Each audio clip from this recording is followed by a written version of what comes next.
Por mim pode sim, João. Ok. Vou passar para a tela de apresentação, mano. Gente, boa noite. Eu sou a Emanuele. Hoje eu e Davi vamos começar uma apresentação sobre corticoterapia e Cushing. Eu quero começar pedindo desculpa porque a minha câmera não está ativando por nada nesse mundo. Já tentei de tudo e não está funcionando. Mas vou tentar fazer de tudo para ser uma apresentação interessante e que vocês tenham a atenção presa aqui na gente. Pode passar. Esse é um roteirinho sobre o que basicamente a gente vai falar hoje, né? A produção dos glicocorticoides, a atuação deles, e no final Davi vai falar sobre Cushing e desmame. Pode passar. Então, produção dos glicocorticoides, né? Quem produz os glicocorticoides, como que eles são produzidos e como que essa produção é regulada. Pode passar. Quem que produz os glicocorticoides, né? Os glicocorticoides, eles são produzidos pelas glândulas adrenais, que ficam em cima, né, localizadas em cima dos dois rins. As glândulas adrenais, a gente pode dividir elas tanto do córtex quanto pela medula. A medula, ela vai ser a parte, né, responsiva ao sistema nervoso simpático, né, periférico simpático, então ela vai produzir as catecolaminas, que são a epinefrina, a norepinefrina, e o córtex, que vai ser nosso local de maior atenção hoje durante a aula, ele pode ser dividido em três zonas, né? A zona glomerulosa, que produz os mineralocorticoides, que são responsivos ao aldosterona 2 e ao potássio, né, dependendo da concentração deles no sangue, e produz aldosterona, que é o mineralocorticoide mais importante que a gente produz. E a zona fasciculada e reticular, ambas delas produzem tanto os glicocorticoides, que majoritariamente que a gente produz é o cortisol, e os androgênios. Só que a zona fasciculada ela é a mais importante do córtex, ela é responsável por 75% desse espaço do córtex, e ela responde mais com produção de glicocorticoides do que de androgênios. Né? Os androgênios ele acabam sendo sempre testosterona e estrogênio, e a zona reticular acaba fazer o inverso, né? Produz menos cortisol e produz mais dos androgênios em si. Pode passar. Mas como que eles são produzidos, né? Todos os hormônios adrenais, eles partem pelo precursor de colesterol. Esse colesterol, 80% do colesterol que a gente usa nessa produção dos hormônios adrenais, ele advém do LDL circulante do sangue. Ou seja, se você está de frente para um paciente que está com colesterol LDL elevado, a gente tem que sempre dar aquela lembradinha na função dos hormônios adrenais que acabam estando aumentados. E aí tentar buscar alguma coisa na clínica desse paciente para ver se ele pode ou não estar com isso elevado. Mas, enfim, esse LDL, ele acaba sendo endocitado pela célula da adrenal, do córtex da adrenal, e aí é clivado pelos lisossomos e acaba liberando o cortisol livre para as mitocôndrias das células adrenais. E aí as células adrenais têm uma enzima que transforma o colesterol em pregnenolona. Todas aquelas três zonas que eu mostrei para vocês, elas precisam fazer essa reação inicial do colesterol em pregnenolona. Senão você não chega até o seu hormônio final, né? O que cada uma quer produzir. E aí, a zona glomerulosa e reticular, a zona fasciculada e reticular produz o cortisol e os estradióis que a gente precisa. Pode passar. Mas como que essa produção é regulada? O hipotálamo, ele produz o CRH. E o CRH, ele nada na hipófise, né, a hipófise anterior, produz o ACTH, que é o hormônio corticotrópico, que no córtex da adrenal, principalmente nas zonas fasciculadas e reticular, manda produzir o cortisol. O cortisol, por sua vez, faz um feedback negativo tanto na adenopófise quanto no hipotálamo, diminuindo a produção do CRH e do ACTH. Mas aí a gente fica, né, cara, mas aí toda vez que eu tiver um momento estressante, eu vou ficar produzindo cortisol o tempo todo, e aí todas as consequências, né, tudo que o nosso cortisol faz, vai ficar o tempo todo alterado, isso vai ficar o tempo todo sendo desregulado? Não, aí pode passar para a próxima. O que acontece? O cortisol, a menor parte dele fica livre no nosso sistema. O cortisol tem uma afinidade muito grande por proteínas, principalmente a albumina, e a proteína carreadora de cortisol, né, que é a CBG, a globulina carreadora de cortisol. Então, só o cortisol livre mesmo, que de fato tem alguma disponibilidade e faz todas as alterações que a gente vai conversar daqui para frente. Então, por mais que a concentração possa estar aumentada, a produção seja aumentada momentaneamente, o cortisol livre em si não vai ser tão alterado tão rapidamente. Então, o transporte desse cortisol também ajuda a gente a não ter esse aumento do cortisol livre tão rápido e acabe gerando problemas tão significativos tão rápido. Pode passar. Mas como que o glicocorticoide, né, o cortisol, atua, né? Como e onde ele atua e quem são esses fármacos? Por que é tão importantes para a gente na medicina, né, na clínica médica? Pode passar. Então, o fator principal dos glicocorticoides é no metabolismo de carboidratos.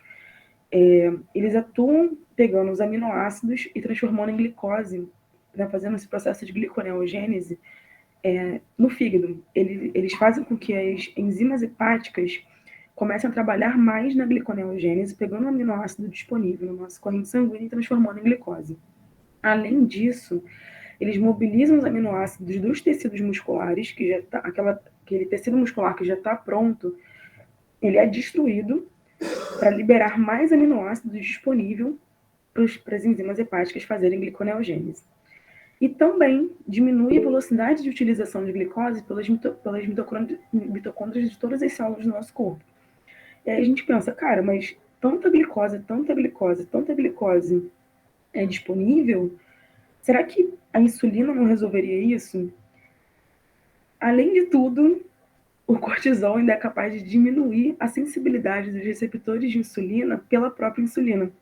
E aí você pode encontrar pacientes com diabetes adrenal. É um paciente que se alimenta bem, ele faz tudo direitinho, ele tenta levar uma vida muito saudável em relação ao quesito alimentação, mas ele é um paciente que dorme pouco, trabalha não sei quantas horas por dia, está muito estressado, e tudo isso eleva demais o cortisol dele, e ele gera todo esse mecanismo e acaba apresentando uma glicose muito alta. Então, ele chega e fala assim, doutora, mas eu como muito bem. E aí, quando você vai ver a história social desse paciente, como ele anda trabalhando, o que ele tem feito, o que ele tem feito da vida, você vê que, com certeza, ele está com cortisol muito elevado. E aí, você acaba gerando um quadro de diabetes adrenal. Pode passar. Além do metabolismo de carboidratos. João, acho que seu microfone está aberto. Então, além do metabolismo de carboidratos, o cortisol também atua no metabolismo das proteínas. Ou seja, além dele destruir e mobilizar os aminoácidos, tecidos musculares para maior oferta para as enzimas hepáticas, ele também reduz a síntese, né? A tentativa de remodelar aquele músculo que está sendo destruído, ele reduz essa tentativa e ele reduz o transporte de proteína para as células musculares. E aí, além de aumentar a glicose sanguínea, você também aumenta muito a oferta de aminoácidos no sangue. Então, o próprio fígado, que está com uma velocidade de produção muito alta, acaba produzindo muito das próprias enzimas e proteínas hepáticas. E aí você aumenta muito, quando você vai pegar um exame de sangue daquele paciente, você pede um hepatograma, né, ou proteínas totais e frações, você encontra TGO, TGP, bilirrubina, albumina, tudo muito elevado. Não é um paciente que tem uma doença hepática. Ele, na verdade, está com uma função do cortisol muito elevada. Pode passar. E o cortisol também atua no metabolismo de lipídios, né? O cortisol mobiliza os ácidos graxos de tecido adiposo e faz com que esse tecido adiposo também faça uma gliconeogênese para maior oferta de glicose para o nosso corpo. E também tem um fator, né, que eles pegam essa disposição de gordura, porque a gente acaba tendo muita glicose disponível, então acaba produzindo gordura de novo, né, lipogênese natural, só que essa deposição de gordura ela acaba sendo favorecida em face e tronco. E se a gente pensar em tudo que eu falei agora sobre consumo de aminoácidos para produção de mais gliconeogênese e produzir mais glicose disponível, você começa a perceber um paciente, começa a perder a musculatura dos membros e começa a depositar muita gordura em face e tronco e acaba formando aquela ectoscopia de um paciente com síndrome de Cushing. A síndrome de Cushing a gente vai discutir mais para frente, Davi vai explicar muito bonitinho, mas é justamente por conta de toda essa ação do cortisol que lá na frente o paciente, né, com o passar do tempo, acaba desenvolvendo essa síndrome e acaba ficando com esse perfil ectoscópico de síndrome de Cushing. Pode passar. E aí tem essa teoria, né, de que essa biodisponibilidade de glicose muito alta, ela também nos ajuda a resistir ao estresse. Ou seja, no momento de luta ou fuga, recuperação de traumas, doenças debilitantes, tentativa de controle de calor e frio, cirurgias, né, pós-cirúrgicos, ou injeção de fármacos simpático-miméticos, né, o paciente que está hipotenso, e você passa uma noradrenalina, uma norepinefrina, para tentar aumentar a pressão dele, ele precisa ter glicose disponível para poder tentar o consumo das células mesmo, porque a adrenalina vai demandar isso dele. Então, apesar de tudo que eu falei parecer ser muito negativo, no dia a dia, né, em que a gente não tem a síndrome de Cushing desenvolvida, mas para o nosso dia a dia, o cortisol ele é essencial para proteger a gente de todos esses tipos de estresse do nosso dia a dia. Então, a gente não pode achar também que o cortisol é algo maligno que vai sempre ser problemático para a nossa vida, muito pelo contrário, né? É o que faz a gente levantar ou acordar quando tem o estresse da luz do dia, ou a luz quando alguém acende a luz e quer acordar a gente. Então, o cortisol também é muito importante para nossas funções diárias. Pode passar. E aí o principal, né? Por que, que o cortisol é tão importante na farmacologia? Por que, que a gente usa tanto ele nas situações clínicas, nas situações médicas? Por conta da resistência à inflamação. O cortisol, ele estabiliza a membrana dos lisossomos. Eu não sei se todo mundo aqui já teve imuno ou está tendo agora, mas enfim, vou tentar falar de uma forma simples, assim, que dê para entender. O cortisol, ele estabiliza a membrana do lisossomo. O lisossomo, ele é a célula responsável pela liberação de enzimas que vão gerar um dano tecidual no processo inflamatório natural que o nosso corpo faz mediante doenças ou traumas e etc. E aí, quando você tem a estabilização dessa membrana do lisossomo, você diminui a quantidade de enzimas que estão sendo liberadas e produzindo dano tecidual. Além disso, ele reduz a produção de prostaglandinas e leucotrienos. Essas duas moléculas, elas são muito importantes na inflamação, porque elas geram a vasodilatação durante a inflamação, no local da inflamação, que é o que faz a gente ter o vermelhidão no local, né? Porque a gente tem mais sangue que ficaria preso naquele local que está vasodilatado, então a região fica avermelhada. Eles também aumentam a permeabilidade vascular, que é o que faz que, quando o sangue fica preso naquele local, ele extravase para o tecido, levando as células, né, os linfócitos, os leucócitos. E aí, quando você diminui a função desses dois, você diminui o edema, você diminui o eritema, né, que é a coloração avermelhada, e o edema, porque quando o tecido está lesado, aumenta a permeabilidade vascular, e o plasma é extravasado do vaso, aquele plasma extravasado gera o edema e gera dor, porque todo plasma, quando extravasa, pressiona as terminações nervosas e você já sente aquela dor naquele momento. Então, além de tudo, ele diminui a tríade inflamatória, né? A dor, o calor e o rubor. Além disso, ele suprime os linfócitos T, que são os linfócitos que vão no local lá e acabam também gerando dano tecidual, e reduz a formação de interleucina 1. A interleucina 1, ela é a interleucina responsável pela febre. Então, o paciente que está com muita febre há muito tempo, também é muito importante a ação do cortisol, dos corticoides. E quando você já tem um paciente que está com todo esse quadro inflamatório pronto, já feito, já realizado, você pode começar o corticoide mesmo assim, porque ele aumenta a regeneração tecidual. Então, ele desacelera aquela inflamação que já estava lá presente, mesmo antes dela começar. Se tiver começado, ela desacelera. E ainda você aumenta a regeneração tecidual. Né? A teoria, não é muito bem explicado, mas a teoria é de que essa biodisponibilidade de glicose no sangue, ela permita para que as células tenham mais disponibilidade de energia para se reconstituir. Então, teoricamente, essa é a função do corticoide nesse momento. Ou seja, doenças inflamatórias graves, como artrite reumatoide, febre reumática, glomerulonefrite aguda, que são doenças em que, de fato, a doença em si é problemática, Mas o maior problema da doença é a nossa resposta inflamatória. Então, nessas doenças, o uso de corticoide é muito importante, porque ela vai agir em todas essas camadas do nível, dos tipos, da evolução da inflamação e vai fazer com que ela regenere e diminua o problema da dor, etc., que o paciente tem. Pode passar. E aí eu quis trazer um quadrinho para a gente pensar uma coisa um pouco mais assim do dia a dia, né? Quem são os corticoides? O cortisol e a corticosterona são os únicos endógenos que a gente produz. Na verdade, a gente produz mais alguns, mas são insignificantes, assim, quantidade muito reduzida. O cortisol a gente produz 95% do que a gente produz é o cortisol.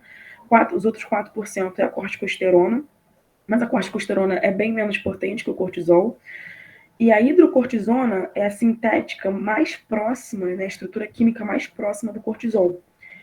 E aí, assim, eu trouxe as indicações, o nível de potência de cada uma, mas eu queria mais que a gente pensasse em alguma coisa mais prática do nosso dia a dia, quando formados, médicos, etc., né? O que eu vejo muito é a gente usar em paciente em crise asmática ou crise de artrite, ou quadros edemaciados, né? Em quadros edemaciados, por conta dessa vasoconstrição que o cortisol gera, né? Ele ajuda você a reduzir o extravasamentos de plasma e todo aquele plasma que já está extravasado, ele começa a conseguir ser retornado para os vasos. Então, paciente em estado edemaciado, paciente com TCE grave, né, teve um traumatismo e extravasou muito, você não, dependendo da situação, você pode fazer uma dexametasona, injeção, e tentar fazer depois aliás, você pode fazer endovenoso e depois fazer injeções de 6 em 6 horas para tentar levar esse paciente a reduzir esse quadro edematoso. Ou o paciente asmático grave, chega na emergência, não consegue respirar, não consegue respirar. Dependendo da situação, só o salbutamol não vai ser o suficiente para aquele paciente, né? O buffzinho de salbutamol não vai ser o suficiente para aquele paciente. Então, você pode fazer uma injeção de hidrocortisona ou de dexametasona para tirar ele da emergência e depois você, para ele tentar não recidivar esse paciente rápido, ou até ele conseguir ir num atendimento com um especialista, com um alergo ou com um pneumo, você passa uma prednisona para ele fazer em casa. Mas é aquilo, o uso de corticoide não é a longo prazo, é sempre curto prazo. E aí o Davi vai explicar mais para frente, né, o porquê disso. E eu acho que o mais importante também, a gente sempre pensar clinicamente, corticoides passam por via mamária. Então, a gente sempre que for atender uma mulher, tem que perguntar a ela, você está amamentando? Você é puérpera? Você amamenta algum bebê? Senão a gente pode causar problemas para esse bebê, né? Quantidades muito grandes de corticoide em bebês pode gerar um quadro de pancreatite aguda por conta do aumento muito alto da insulina e etc. É isso, pode passar. E agora o Davi vai falar sobre síndrome de Cushing e o desmame. Boa noite, pessoal. Bom, depois dessa fala ótima da Emanuele, tudo que eu vou falar agora vai ser quase que o esperado, se vocês conseguiram captar o que importa sobre esse assunto. Vamos lá.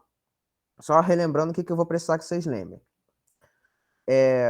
O eixo, então a gente tem o eixo hipotálamo, hipófise adrenal, tem como produto final principal que a gente está falando aqui o cortisol. O próprio cortisol vai funcionar como feedback negativo de hipotálamo e hipófise, e o cortisol tem todos esses efeitos fisiológicos que a Emanuele explicou, controle do processo imune, metabolismo energético, mobilização de macronutrientes, principalmente de carboidrato, proteína, etc. E quando a gente está usando um glicocorticoide, a gente está propositalmente fazendo com que o nosso paciente tenha uma maior quantidade de cortisol em relação ao volume fisiológico. Vai ter um volume suprafisiológico de cortisol no corpo dele. A nível temporário, ok, é o esperado, a gente está fazendo isso para uma finalidade farmacológica de controle de diversas doenças. Ela comentou, principalmente doenças com fundo autoimune, com fundo inflamatório, somente doenças com fundo autoimune, fundo inflamatório, mas, ao longo prazo, o que a gente vai ter é uma consequência do corpo sendo constantemente exposto a uma quantidade excessiva de cortisol. E o que vai acontecer quando esse paciente tiver um uso prolongado, principalmente dos glicocorticoides por via uma absorção mais sistêmica, né? Então, por exemplo, a via endovenosa, principalmente, por um tempo prolongado, você vai ter uma repercussão clínica. Tudo que eu vou falar agora da repercussão clínica é a hiperexpressão do que fisiologicamente se espera do cortisol e também da questão do eixo sendo suprimido. Então, a gente vai ter a síndrome de Cushing, que é essa repercussão clínica, do hipercortisolismo, e na forma exógena, que é a que a gente mais está falando aqui, ela é causada por essa atividade excessiva de glicocorticoides devido a gente administrar ele de forma exógena. Até existe, não é o tema da nossa aula aqui hoje principal, existe a síndrome de Cushing, a repercussão clínica, por um hipercortisolismo de outras causas. Então, por exemplo, se você tiver uma glândula adrenal com superprodução de cortisol, vai ter o mesmo efeito clínico. A causa vai ser diferente, o tratamento vai ser diferente. Se for uma questão de tumor, por exemplo, vai ter uma maneira de tratar. Se for, pode acontecer também de tumores fora da adrenal, ter uma produção semelhante da adrenal, enfim. Causas endógenas, não é esse o nosso foco. Nosso foco hoje é a Cushing exógena, que os principais culpados somos nós, o Cushing iatrogênico, geralmente, causado por essa administração prolongada de glicocorticoides, principalmente os sistêmicos, embora isso aí fica para a vida.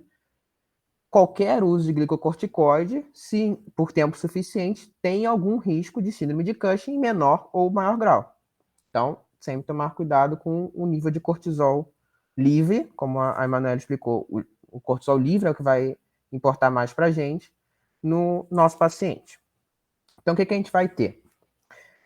O uso exagerado, né, dos corticoides vai desordenar o eixo, esse eixo de regulação da produção do cortisol, o eixo hipotálamo, hipófise, adrenal, e o feedback negativo por exemplo, ter passado semanas ou mesmo meses sendo hiperestimulado por uma grande quantidade de cortisol, por essa adição de cortisol, esse eixo de feedback negativo vai acabar afetando a própria glândula adrenal, o próprio hipotálamo, e vai causar uma insuficiência.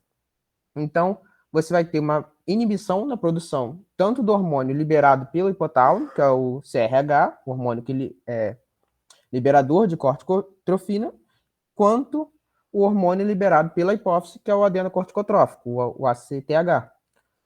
Isso vai gerar uma insuficiência adrenal, ou seja, a sua adrenal vai, com o tempo, de tanto ser suprimida, vai ficar incapacitada de produzir por si mesma, e aí a produção de cortisol endógeno vai reduzir. E isso vai ter repercussões clínicas. E aí, tudo que vocês estão vendo, essa tabela enorme de situações, é a repercussão clínica do hiperexpressão do cortisol. Então, por exemplo, o eixo também, né, como a Emanuele falou, também era responsável, em última análise, pela questão dos hormônios sexuais, né, a linha de progesterona. Então, a gente vai ter o sistema reprodutor afetado, com diminuição da libido, irregularidade menstrual, a questão da obesidade centrípeta, por causa do metabolismo de lipídios. Vai ter, como também já mostrou a figurinha adiantando, a obesidade centrípeta, as estrias. Aqui ele chama, a expressão que eu vi chamando era de corcova em búfalo, que era aquela acúmulo de gordura no pescoço. Vai ter outros achados, mas relacionados principalmente a essa questão de desregular os metabolismos de lipídios, metabolismo de carboidrato, o metabolismo também dos hormônios sexuais, no caso do reprodutor. E aí esse paciente vai se apresentar para a gente, além que eu também vou mostrar algumas outras imagens ilustrativas, a nível que a gente também tem que prestar atenção. Nosso paciente, ele é completo, o paciente com síndrome de Cushing, ele tem repercussões por todo o corpo. Algumas coisas que são interessantes, que ele vai ser mais suscetível a infecções, por causa desse descontrole da imunossupressão que o próprio cortisol faz, né? O uso de corticosteroides é para isso, é para imunossuprimir o paciente, em última análise, a gente controlar o sistema imune, mas se você hiperdosar, esse paciente ficar hiperdosado, ele vai ter uma maior suscetibilidade a infecções. Desculpa. E como a Emanuele também comentou, esse paciente vai ter uma suscetibilidade maior a abrir um quadro de diabetes, abrir um quadro de intolerância à glicose, devido ao impacto do cortisol no metabolismo de macronutrientes, metabolismo energético. Aqui uma outra figurinha para ilustrar como é essa apresentação do paciente típico de síndrome de Cushing. Então, essa face em lua cheia, acho que vocês estão vendo até a minha bolinha aqui. Face em lua cheia, que é esse, né, o formato da face. A pletora facial, que é essa faixa bem avermelhada. A giba, que é outro nome para esse acúmulo de gordura em pescoço, nas costas. É corcóvala de búfalo ogiva no sentido de que esses animais têm isso naturalmente, mas, obviamente, seres humanos não deveriam ter, né, um achado clínico importante. A obesidade centrípeta, principalmente, ele não vai ter uma obesidade, digamos assim, ele não vai ter um acúmulo de gordura por todo o corpo, a Emanuele até explicou, os membros tendem até a perder um pouco a gordura e o tecido muscular, mas vai ter um acúmulo de obesidade centrípeta, e as estrias também são um achado bem típico. Vou até apresentar aqui, esse é mais de livro, no caso, esse de paciente real, com síndrome de Cushing, esse é a apresentação típica, assim, é o que semiologicamente a gente espera, assim, aparecer. É claro, nem todo paciente vai ter todos esses achados, mas essa apresentação típica, com a obesidade central, as estrias bem vermelhas, bem características, diferente da estria comum, digamos assim, do paciente obeso normal, a face em lua cheia. No caso aqui, ele não destaca, mas eu considero esse paciente também com a pletora facial importante, e além disso, todas as percussões a nível metabólicas e exames laboratoriais, etc. E aí, como é que a gente vai fazer o manejo? O primeiro passo do manejo de qualquer doença, é claro, é o diagnóstico. O diagnóstico da síndrome de Cushing, né? Uma síndrome é um conjunto de sinais e sintomas. O diagnóstico da síndrome em si é eminentemente clínico, mas é claro, a gente vai abrir mão de alguns exames laboratoriais, principalmente, para diagnosticar a nível de quão grave quão afetado está essa fisiologia do cortisol, e também, é claro, o paciente não vai chegar necessariamente, você vai saber a causa específica da síndrome de Cushing do paciente. Uma boa história, uma boa anamnese vai te sugerir que esse paciente está com uma síndrome de Cushing causada pelo uso de corticoides. É claro, se o paciente vier e te falar, não, estou não sei, há número X de meses tomando um corticoide, você vai tender a quase fechar o diagnóstico como uma síndrome de Cushing iatrogênico, mas alguns exames laboratoriais são úteis para a gente. O primeiro passo, é claro, é medir o cortisol em si. Então, a gente pode usar tanto urina, saliva, sangue, geralmente urina. Então, você vai medir o cortisol livre. Se ele tiver usual, basicamente descarta, né? Porque é uma síndrome causada pelo hipercortisolismo. Se ele tiver em dose normal, basicamente descarta, mas a gente espera que esteja elevado para estar causando isso. E aí depois você vai tentar descobrir o exato motivo por quê. Então, outros exames que a gente vai fazer é a avaliação dos níveis de ACTH, que a gente vai avaliar o funcionamento da glândula, porque se eles estiverem elevados, a culpa do cortisol estar aumentado vai ser da própria glândula, não vai ser tanto nosso. Então, no nosso caso, que a gente está falando aqui do síndrome de Cushing iatrogênico, o esperado é que o ACTH esteja regular com cortisol aumentado, que aí significa que esse cortisol aumentado é do cortisol exógeno sendo administrado a esse paciente. Se tiver elevado, aí você vai começar uma investigação mais focada no paciente de Cushing endógeno, Cushing por um tumor, etc. Não é tanto nossa linha de pesquisa, mas no caso de se tiver o ACTH elevado, aí só um comentário, o que a gente pode abrir mão é dar uma dose bem alta, uma dose de corticoide mesmo exógeno, dexametasona, e ver se suprime. Uma glândula saudável deveria ser suprimida, deveria ter um eixo feedback negativo funcionando, para, ao receber dexametasona em alta dose, ser suprimida. Se ela não for suprimida, aí vai ser uma investigação do que está acontecendo com essa glândula. Não é tanto nosso foco aqui, mas só apresentar os exames laboratoriais que, como todo médico, a gente deve saber manejar o nosso paciente, saber o que a gente tem de arsenal, diagnóstico, no caso. E aí, continuando no manejo, a questão é, o seu paciente está com uma clínica derivada do hipercortisolismo. Ele está com excesso de cortisol, trazendo todas essas repercussões. Posso só parar o corticoide? Não, não faça isso. Por quê? Esse paciente em dose alta e prolongada de corticoide vai estar com um eixo hipotálamo, hipófise adrenal suprimido de maneira crônica. Esse paciente pode estar com uma insuficiência adrenal secundária. Então, se você suprimir imediatamente, digamos, se eu fizesse isso, uma interrupção do corticoide que eu estou fornecendo, do exógeno, esse paciente tanto pode se tornar incapaz de lidar com a doença de base, porque você prescreveu esse corticoide por algum motivo, então se você cortar ele do nada, esse paciente pode ter uma crise absurda por causa da doença de base. Então, vamos trazer o exemplo. O paciente está usando corticoide para manejar uma doença inflamatória intestinal. Se você cortar ele imediatamente, talvez a doença vai progredir muito rapidamente. Esse paciente vai ter uma diarreia abrupta, vai ter uma hemorragia. Então, né, essa piora da doença de base é algo possível, então não interromper imediatamente. E também o que pode acontecer, que eu vou falar mais para frente, é a chamada síndrome da retirada, que eu vou apresentar, que é a outra repercussão do interrupção imediata do corticoterapia, que inclusive vai justificar o porquê a importância de um bom desmame da corticoterapia.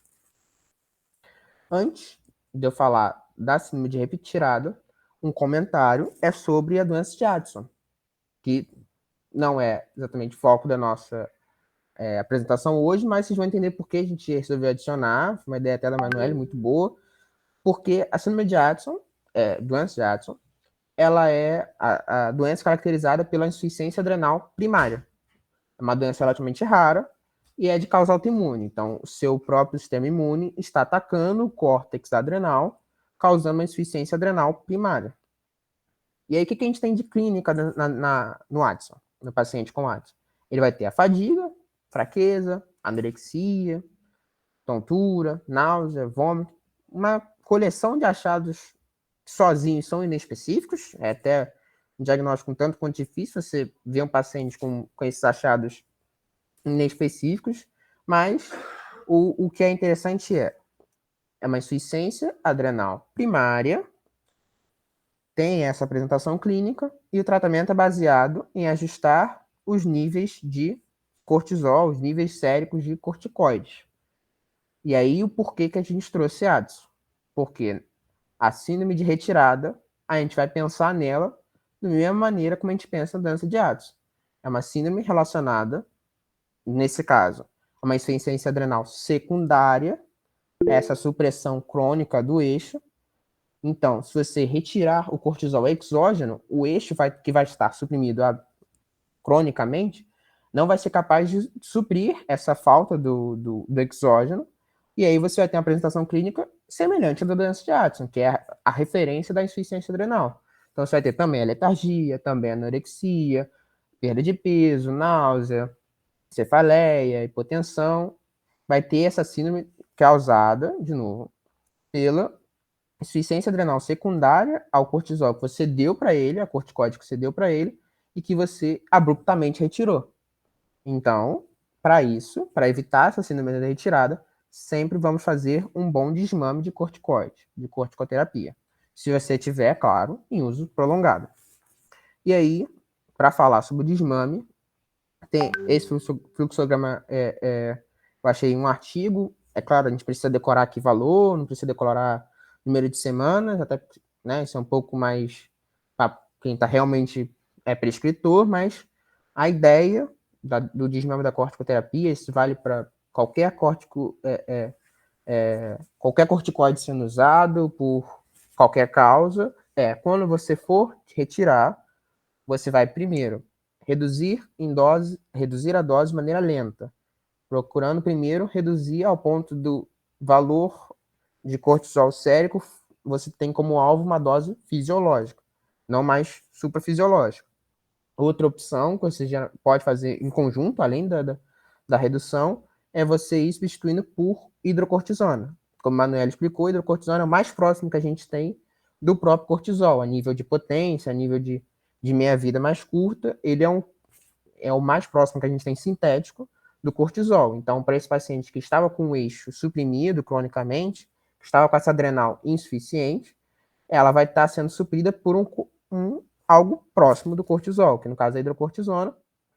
E aí, além de reduzir dose, além de substituir por hidrocortisona, o que a gente também tem como arsenal é espaçar os dias. Então, se o paciente estava em uso diário, ele vai passar a usar a cada 2 dias, ele vai passar a usar 3 vezes por semana, e aí você pode ir espaçando aos poucos, isso aí vai do seu manejo, isso aí vai de cada doença, tem um pouco de indicação específica, é claro, cada corticoide, mas a ideia é, você vai retirar aos poucos, lentamente, e até que quando você for realmente retirar a corticoterapia, é recomendado uma medição de cortisol sérico pela manhã.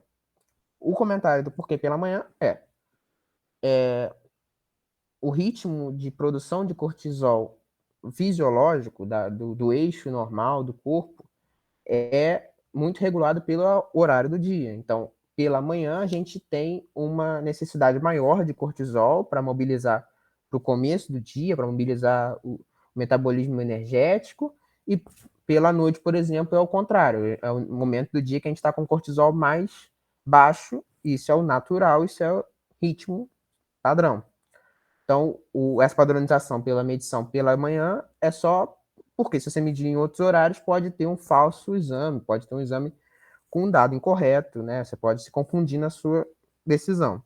E aí, não precisa declarar valor, óbvio, mas a ideia é, se você tiver com nível de cortisol aceitável, nível de cortisol para cima, é claro, porque a gente está falando de insuficiência adrenal, se a gente tiver para cima, significa que a insuficiência já se recuperou, essa adrenal já está funcionando, você pode efetivamente desmamar esse paciente da corticoterapia.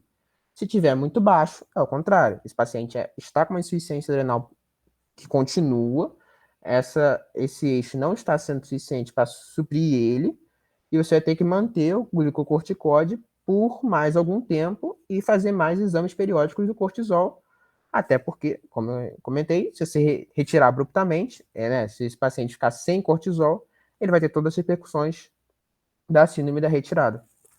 E aí, é essa lição que eu acho que é a mais importante da noite, que é controlar o nível de cortisol do seu paciente, tomar cuidado para não exagerar, tomar cuidado para não deixar ele sem. É um hormônio muito importante para controlar múltiplas vias metabólicas e é isso. Muito obrigado. Aqui estão nossas referências. Nosso obrigado.